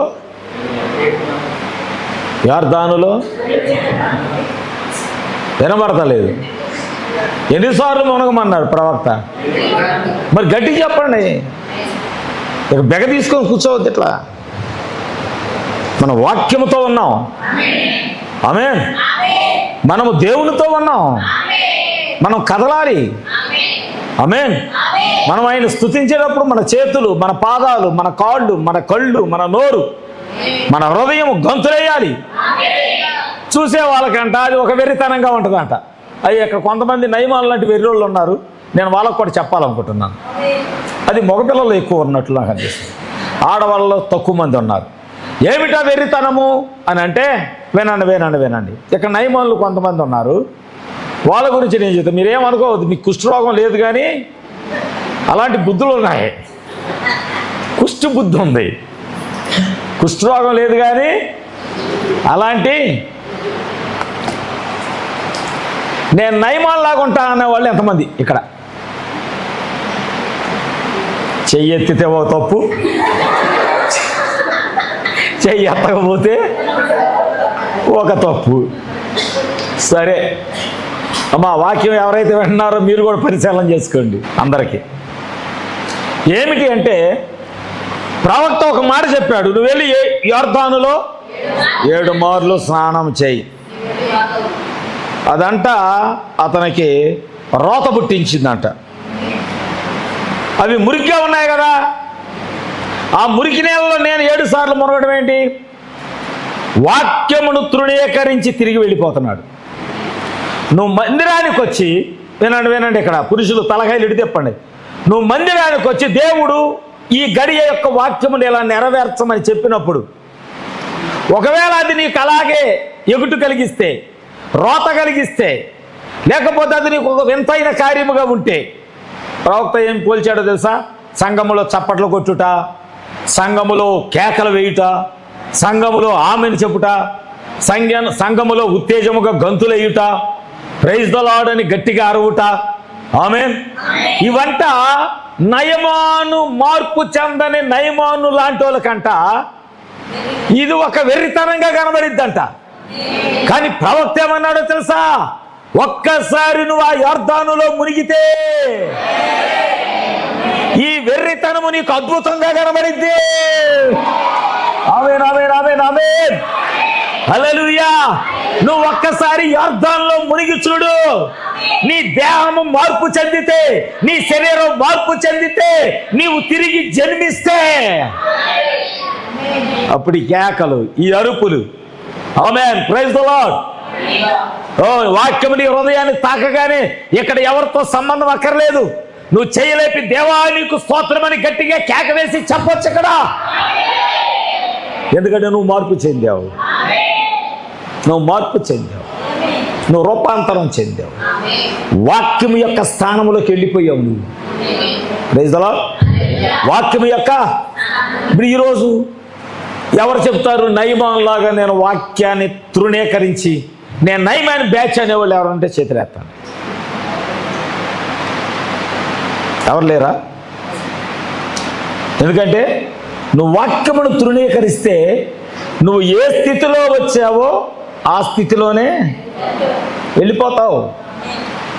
రోగముతో వచ్చాడు, వాక్యాన్ని తృణీకరించాడు, రోగముతోనే నువ్వు మందిరానికి వచ్చి వాక్యాన్ని అంగీకరించకపోతే, అది ఎవరైనా కానీ సేవకుడు వాక్యాన్ని బోధించినప్పుడు నీవు గనక వాక్యానికి లోబడమా, వాక్యానికి లోబడకపోతే నువ్వు ఏ స్థితిలో వచ్చావో నువ్వు అదే స్థితిలో, అదే రోగముతో, అదే బలహీనతతో, అదే సమస్యతో, అదే శోధనతో, అదే అవమానాలతో, చాలామంది కొంతమంది వేదనతో వస్తారు మందిరానికి. వచ్చి విచారమైన మొహం పెట్టుకొని అందరూ అడగాలి, ఏంటి అక్క అట్టున్నావని. ఏమీ లేదమ్మా. కాదక్క ఏదో ఉంది చెప్పు. ఏమీ లేదులే, మీకు చెప్పిన అర్థం కాదు. ఈ మొహాలే కదా, ఈ మొహాలేనా మందిరంలో నయమాను కుటుంబాల వాళ్ళు, నయమాను బ్యాచ్ వచ్చిన మొహంతోనే తిరిగిపోతున్నాడు, వచ్చిన రోగంతోనే. అరే వాక్యం విన్నామమ్మా, వాక్యం మరి ఏం విన్నామంటే, ఏమనయ్యా ఈ బాధలో ఏం వెళ్ళిద్ది వాక్యం చెవుల్లోకి. ఎంత బాధలో ఉంటే ఏడి లేదు వాక్యాన్ని. ఎంతో దుఃఖంతో వచ్చా, నా మనసంతా చెడిపోయింది, దేవుడు మాట్లాడినా ఏమైనా. మరి ఎందుకు వచ్చావు? ఆ రోగంతో నువ్వు ఇంట్లోనే పడి ఉండొచ్చుగా. నయమాను ఫ్యామిలీ. ఏ ఫ్యామిలీ? నయమాను రక్త సంబంధికులు వాళ్ళు. ఎంత చెప్పినా మారరు. కానీ నీ సొంత మార్గములో స్వస్థత లేదు, కానీ ఆమేన్, నీ సొంత మార్గములో నీకు విడుదల లేదు, కానీ నువ్వు అనుకున్న మార్గములో మార్పు లేదు, కానీ నువ్వు వెళుతున్న త్రోవలో రూపాంతరము చెందవు. కానీ ఏ వాక్యమునైతే నువ్వు నెరవేరుస్తావో, వాక్యము నీ జీవితంలో నెరవేరినప్పుడు మాత్రమే వాక్యపు మార్గములోనే నువ్వు రూపాంతరం చెందుతావు. వాక్యపు మార్గములోనే నువ్వు స్వస్థత పొందుకుంటావు. హల్లెలూయా. నయమాన్ అనుకున్నది నెరవేరలేదు, కానీ వాక్యము 7 సార్లు మునగమని చెప్పిన వాక్యమే నెరవేరింది అక్కడ. గట్టిగా చప్పట్లు కొడదామా?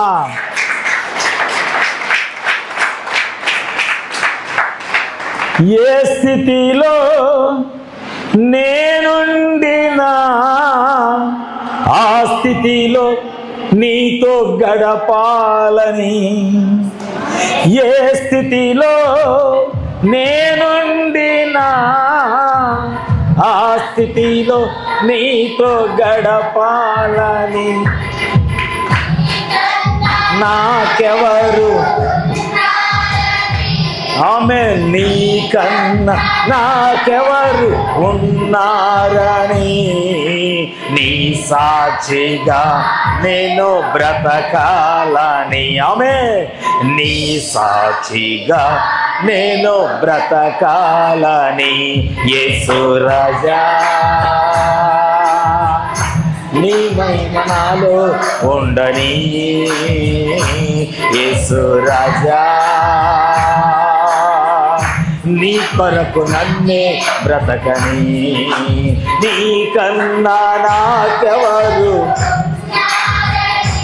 ఆమేన్ నీకన్నా నాకెవరు, నీ సాక్షిగా నేను బ్రతకాలని, నీ సాక్షిగా నేను బ్రతకాలని. యేసయ్యా యేసయ్యా యేసయ్యా యేసయ్యా ఆమేన్ యేసయ్యా యేసయ్యా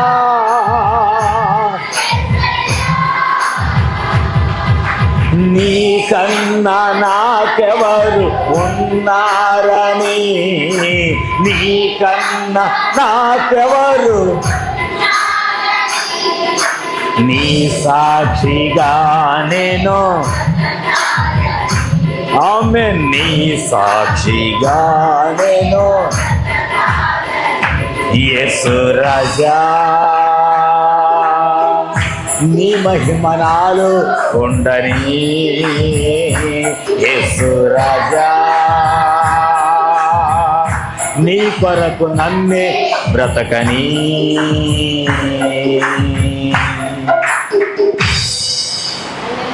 నయమాన్ ఆలోచన నెరవేరిందా? ప్రవక్త చేత పలకబడిన వాక్యము నెరవేరిందా? చెప్పాలందరూ చెప్పాలా? ఇప్పుడు మనం ఏం చేయాలి? మన ఆలోచనలన్నీ నెట్టే. ఈ రోజున నీకేది కావాలన్న వాక్యం దగ్గరికేరా, నీకేది అవసరమున్న వాక్యం యొద్దకేరా.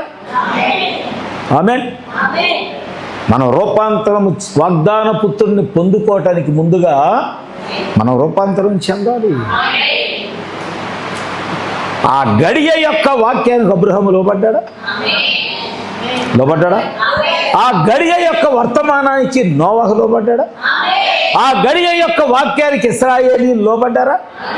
ఆమేన్. వారి ఇంటి మీద గురుతు, ఇంటి లోపల వెలుగు. అంతేకాదు వారు నీటి ద్వారా ప్రయాణం చేశారు.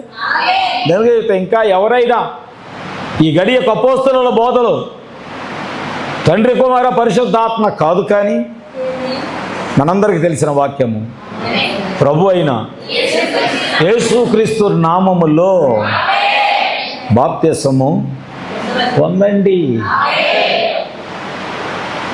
నువ్వు రూపాంతరం చెందటానికి మొదట దేవుడు నీకు ఒక మార్గాన్ని చూపిస్తున్నాడు. ఆ వాక్యపు మార్గములో వెళితేనే నువ్వు రూపాంతరం చెందుతావు. కానీ వాక్యము కాని మార్గములో, మా ఊర్లో నదులు లేవా? ఎల్లు, వాక్యము కాదు అది. ఎందుకంటే ఫ్రెష్ వాటర్ ఉన్నాయి. యొర్దాను కంటే మంచి నీరు కలిగిన నదులు మా దేశంలో ఉన్నాయి. కానీ అది వాక్యం కాదు. అయ్యా, ప్రపంచమంతా తండ్రి కుమార పరిశుద్ధాత్మ నామములోనే బాప్తిసం ఇచ్చుచున్నారు, వాక్యం కాదు. ఆమేన్. అపోస్తుల బోధ అని చెప్తారు, తండ్రి కుమార పరిశుద్ధాత్మ నామములో బాప్తిసం ఇస్తారు. అక్కడ బోర్డు మీద అపోస్తులుడు అని పేరు పెట్టుకుంటారు. ఆమేన్. కానీ వాక్యము కాని మార్గములో వారిని శుద్ధీకరించడానికి ప్రయత్నం చేస్తారు. కానీ అపోస్తుల బోధ అది కాదు. ఆమేన్. నెరవేర్చబడిన వాక్యము అపోస్తులు 2:38 నెరవేర్చబడినది, రుజువు చేయబడినది, ప్రకటించబడినది. బాప్తిసం పొందుకున్న వారు కూడా సాక్షులుగా నిలబడ్డారు. ఆమేన్. రూపాంతరం చెందటానికి చూడండి, ఓ మాట చెప్తాను. యేసు ప్రభు శిష్యులు గెత్సేమనే తోటలో ఉన్నారు, అవునా? గెత్సేమనే తోటలో ఉంటే వాళ్ళందరూ శిష్యులందరూ ఉన్నారు, 11 మంది శిష్యులు ఉన్నారు. యేసు ప్రభు కూడా ఉన్నాడు. పోయిన వారం ఇప్పుడు చెప్పినట్లు ఉన్నాను నేను, అవునా? ఇప్పుడు సైనికులు వచ్చారు, రోమా సైనికులు వచ్చి యేసు ఎవరు, యేసు ఎవరు, ఎవరు మాట్లాడట్లా. ఎందుకంటే వాళ్ళు అందరూ ఒకే రూపంలో ఉన్నారు. వాక్యం యేసును వెంబడించటాన్ని బట్టి, వినండి, యేసును వెంబడించటాన్ని బట్టి ప్రతి వారు యేసులాగా మార్చబడ్డారు, యేసు వలె అయ్యారు. యేసులో ఉన్న గుణ లక్షణాలు ఏళ్ళలోకి వచ్చాయి, యేసులో ఉన్న స్వభావాలు ఏళ్ళలోకి వచ్చాయి, యేసులో ఉన్నటువంటి స్వస్థతలు వేళ్ళలోకి వచ్చాయి, యేసులో ఉన్నటువంటి దాన్ని ఏమంటారు గద్దింపు వాక్యము వీరిలో కూడా వచ్చింది. లేదా వీళ్ళు స్వస్థతలు చేయలేదా, వీళ్ళు వాక్యం పలకలేదా, వీళ్ళు దెయ్యాలను వెళ్ళగొట్టలేదా? యేసు ప్రభు చేసిన పరిచర్యేనా అపోస్తులు చేసింది? అందుకనే వాళ్ళందరూ ఒకే రూపంలోకి మార్చబడ్డారు. కానీ జరిగిందేంటి? శిష్యులు వచ్చి, సైనికులు వచ్చి కేక వేశారు, యేసు ఎవరు, ఎవరు మాట్లాడాల. ప్రభు లేచాడు, నేనే నేనే. బా, దేవుడు నిజంగా అక్కడ నేను అనుకుంటా, ఇప్పుడు ఈ సినిమాలు చేస్తున్నారు, ఏయో బాహుబలులు, ఇంకేయో రకరకాలు వచ్చినాయి. అవి కాదు, నిజమైన బాహుబలి ప్రభు అయిన యేసుక్రీస్తు. ఎందుకంటే ఆయన పలకగా సూర్యుడు కలిగాడు, ఆయన పలకగా చంద్రుడు కలిగి, ఆయన పలకగా నక్షత్రాలు, ఆయన పలకగా భూమి, ఆయన పలకగా ఆకాశము. ఆయన బాహుబలం ఇంకా తక్కువ కాల, ఆయన బాహుబలం ఇంకా తక్కువ కాల. ఆయన పలికితే సముద్రం చేల్చబడింది. ఆయన బాహుబలం తక్కువ కాల, ఆయన పలికితే యోర్దాను చేల్చబడింది. ఆయన బాహుబలము తక్కువ కాల, ఆయన చెప్పగానే బండలో నుంచి నీరు వచ్చాయి. ఆయన బాహుబలం తక్కువ కాల, ఆకాశంలో నుంచి అగ్ని దిగి వచ్చింది. ఆయన బాహుబలం ఈ రోజు కూడా తక్కువ కాల. నువ్వు అడిగిన ప్రతిదాన్ని నెరవేర్చే గొప్ప బాహుబలం కలిగిన దేవుడై ఉన్నాడు ఆయన. అందుకే నేనంటా, నువ్వు వాక్యం యొద్దకు వెళ్ళు, నెరవేర్చబడేది వాక్యమే, మనుషుల మాటలు కాదు, మనుషుల సలహాలు కాదు. Praise the lord. నెరవేర్చబడేది వాక్యమే. నేను ఎక్కడ యవనస్తులకు కూడా చెప్తా, చిన్న సమస్య వచ్చినా వెంటనే గదిలోకి వెళ్ళు, బైబిల్ తెరువు, ప్రార్థన చేయి, ప్రభువా నీ వాక్యం నెరవేరిద్ది కదా, నా జీవితంలో ఇది వచ్చింది, నువ్వు నెరవేర్చు ప్రభువా. ఆయన వాక్యం ఇస్తాడు, ఆయన వాక్యం ఇస్తాడు. భయపడొద్దు, దిగులు చెందొద్దు, నిబ్బరము కలిగి ఉండు. ఆమేన్. నేను నీకు తోడై ఉన్నాను, భయపడొద్దు, నిబ్బరము కలిగి ఉండు. దేవుడు వాక్యం చేత బలపరుస్తాడు. ఆయన బలపరిచాడా, ఏను భయపడాల్సిన అవసరం లేదు. దావీదు వణుకుచున్నాడు, దావీదు వణుకుచున్నాడు. ప్రభువా మరలా వచ్చారు ఫిలిష్తీయులు, మరలా వచ్చారు ప్రభువా ఫిలిష్తీయులు. దావీదారు భయపడొద్దు, వెళ్ళు నువ్వు కంబల చెట్టు దగ్గర కూర్చో, నేను వస్తా. యుద్ధం నువ్వు చేయొద్దు, యుద్ధం నేను చేస్తా, కానీ నువ్వు గెలుస్తావు. బాహుబలం తక్కువైందా, బాహుబలం తక్కువైందా? మాతో పాట పాడతావు, ఏం పాట అండి అది?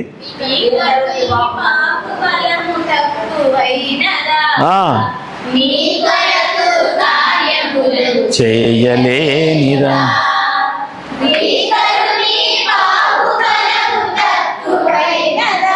ఆయన గణపరిచేది ఇంతేనా? కాదు పాడాల్సింది, స్వరాలు పైకి ఎత్తండి. ఏదో చెప్పే చాలా స్వరాలు ఎక్కడ ఉంటాయి అని. అది కాదమ్మా.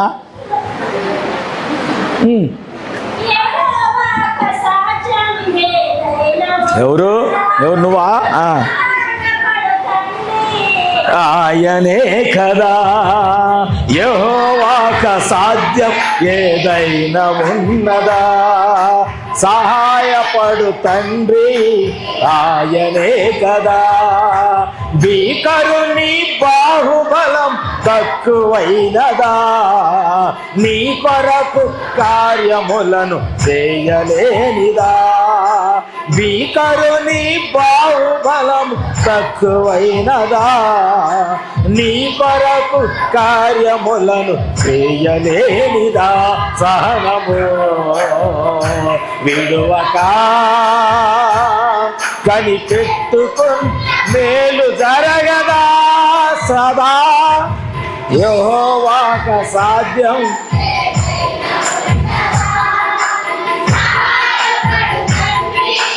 ఆయనే కదా. హల్లెలూయా.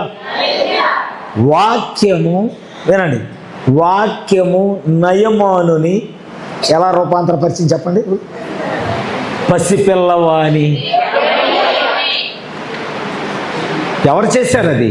నీళ్ళ, యోర్దానా, మురికా? కాదు, వాక్యము. నయమానుని రూపాంతరపరిచింది వాక్యము. అంటే వాక్యములోనే రూపాంతరపరిచే శక్తి వాక్యములోనే ఉన్నది. ఎందుకంటే ఆయన వాక్యం అయ్యున్న దేవుడే రూపాంతరం చెంది మరియ గర్భంలోకి వచ్చిన దేవుడు. ఈరోజు నయమానును కూడా వాక్యమే, నయమాను కూడా రూపాంతరపరిచినప్పుడు ఆమె ఇప్పుడు వధువును కూడా వాక్యమే రూపాంతరపరిచింది. ఆమె నిన్ను నన్ను రూపాంతరపరిచేది ఏంటి? వాక్యమే. అందుకే మనం అందరం ఎక్కడికి రావాలంటే ఈ దినమునకు వాగ్దానము చేయబడిన వాక్యము యొద్దకు రావాలి. కడబోర ధ్వని మ్రోగును. ఏముంది కాదమ్మా, దెస్సలోనికలు రాసిన పత్రిక 4వ అధ్యాయంలో చివరి మాట. సంతోషంగా ఉన్నారు కదా? ఆమెనంట. అమ్మా కొట్టుకోవద్దు, ఒకళ్ళు చదవండి. ఇది యుద్ధభూమి కాదు, ఇది సిద్ధభూమి, సిద్ధపాటు కలిగేది. ఆమేన్. ఆర్భాటముతోను ప్రధాన దూత శబ్దముతోను దేవుని బోరతోను పరలోకము నుండి ప్రభువు దిగివచ్చును. క్రీస్తునందుండి మృతులైన వారు మొదట లేతురు. ఆ మీదట సజీవులమై నిలిచియుండు మనము వారితో కూడా ఏకముగా. ఎక్కడాగండి. చచ్చిపోయిన వాళ్ళు లేచారు. చచ్చిపోయిన వాళ్ళు సమాధుల్లో నుండి లేచారు. అమ్మ వినండి, ఇప్పుడు వాళ్ళ శరీరాలు ఉన్నాయా? పాస్టమ్మ చచ్చిపోయింది, ఇప్పుడు ఆ శరీరం ఏమైపోయింది? మట్టి అయిపోయింది. మరి లేచినప్పుడు ఏ శరీరం ఉంటుంది? చనిపోయిన పరిశుద్ధుల గురించి నేను మాట్లాడుతున్నాను, అందరి గురించి కాదు. మంచి పేరు పెట్టుకుంటారు. యేసుబాబు, రూబేను, మత్తయ్య, ఇంకెవరు? యేషేబు. బాగా తాగుతాడు, 24 గంటలు ఆన్లోనే ఉంటాడు. ఇజ్రాయేలు, నోట్లో ఎప్పుడు గుట్టగానే ఉంటుంది. అబ్రహాము, ఇంకెవరు? శారా, గంజాయి తాగిద్ది. ఇంకా ఈ పేర్లు పెట్టుకొని చచ్చిపోయిన రోజున ఆ రాయి మీద క్రీస్తునందు ఈమె ప్రభునందు నిద్రించింది అని బోర్డు పెడతారు. పొరపాటున మంగళవారం చచ్చిందా, వాళ్ళతో పాటు ఒక కోడి తావాల్సింది. అదొక ఆచారం. వాళ్ళు ఎత్తబడతారు. ఏమన్నా తెగనవుతుంది. గుట్టకాలు తిని ఇజ్రాయేల్ చచ్చిపోతే, అని మీ ఆయన కాదులే అమ్మా, మీ ఆయన పేరు ఇజ్రాయేలే, కానీ ఒకళ్ళు చచ్చిపోతే క్రీస్తు పాస్టర్ గారు ప్రార్థన చేస్తాడు, ప్రభు నువ్వు వచ్చినప్పుడు వీడు లేపని. ప్రభు అంటాడు, ఎట్లా లేపనేంటి? అది మంగళవారం చచ్చిపోయాడు. కోడి పిల్ల కూడా వేసే ఆచారం, అన్యుల ఆచారం. అది చచ్చింది కాక అన్యుల ఆచారం కూడా నెరవేరుస్తున్నారు అక్కడ. ఇప్పుడు ఆడు ఎట్లా ఎగుస్తాడు? కోడిగోళ్ళు వేసిద్దా? ఓరేళ్ళు తొంపాలి దాకా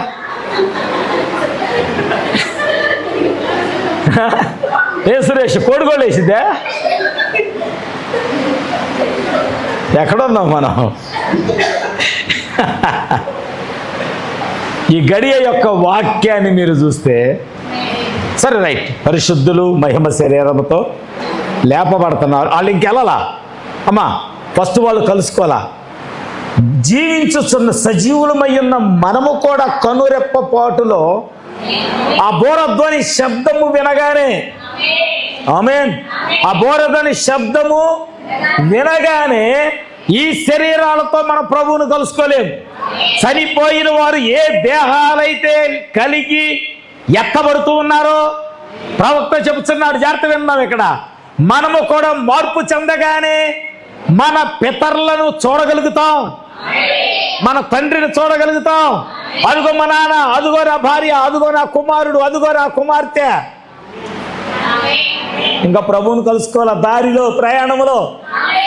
ప్రయాణములో ఆమేన్, ప్రయాణంలో జరుగుతుంది. పరిశుద్ధులు యేసు రక్తములో కడగబడి, ఆమేన్. ఓ మనము మహిమ శరీరం ధరించినప్పుడు, ఆమేన్, హల్లెలూయా. ఓ ఇక్కడ ప్రతి వారికి మీ పితరులు ఎవరైనా ప్రభువైన యేసుక్రీస్తు నామములో బాప్తిస్మం పొంది, ఆమేన్. ఓ ఇక్కడ ప్రతి వారికి నేను చెప్తున్నాను, మీ పితరులు మీ ముందు చనిపోయిన వారు ఎవరైనా ఉంటే వాళ్ళు మహిమ దేహము ధరించి వచ్చినప్పుడు ఇప్పుడు వాళ్ళు మనకు కనబడతలా. మనము కూడా మహిమ దేహం ధరించగానే మనం ఏం చేస్తాం? అదుగో మా అమ్మ, అదుగో మా నాన్న, ఆమేన్. ఇంకా ప్రభువును కలుసుకోక మునుపే మన పితరులను మనం కలుసుకుంటాం. వారితో కలిసి వెళతామంట పెళ్లి కుమారుడి యొద్దకు. గట్టిగా చెప్పలు కొడదాం. వారితో కలిసి మనం ప్రభువుని ఎదుర్కోబోతున్నాం. మనం రూపాంతరం చెందబోతున్నాం. వాక్యముతో మనం రూపాంతరం చెందబోతున్నాం. ఓ సంగమా, ఈరోజు నిజముగా ఈరోజు మనలను కూడా ఆయన రూపాంతరపరచటానికి ఎప్పటికీ ఆయన యొక్క బాహుబలము తక్కువ కాలేదు. నమ్ముతారా? అందరం కళ్ళు మూసుకున్నాం. దేవుడి వాక్యాన్ని దీవించును గాక.